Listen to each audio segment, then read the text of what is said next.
Melompat tinggi. Rise up, rise up.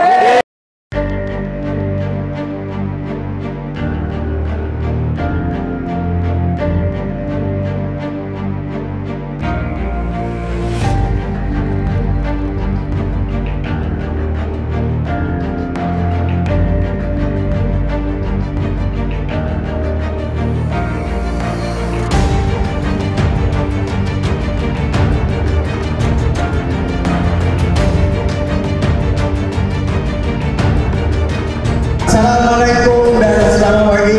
Merupakan hari yang sangat-sangat bermakna di peringkat global.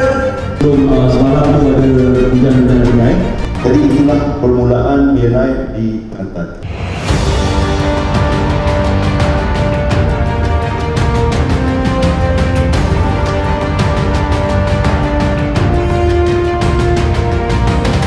Saya Muhammad Rati Zakaria, pengarah urusan Zakaria Sulaiman Hardware atau dikenali sebagai Tukang Mat. Nama saya Vivian Lee.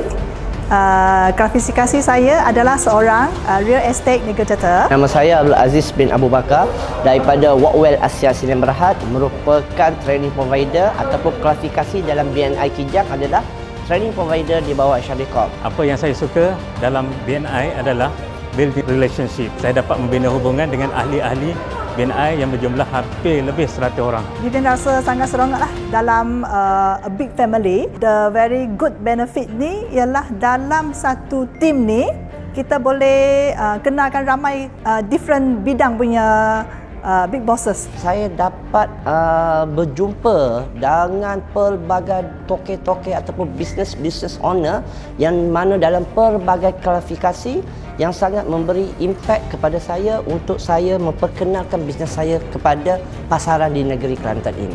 Bila kita bina kepercayaan bersama ahli, banyak benefit yang kita dapat. Ahli akan tahu bisnes kita, kita pun tahu bisnes ahli. Melalui kepercayaan dibina melalui relationship bersama ahli-ahli, kita dapat meningkatkan kepercayaan sama ahli dan menjana bisnes.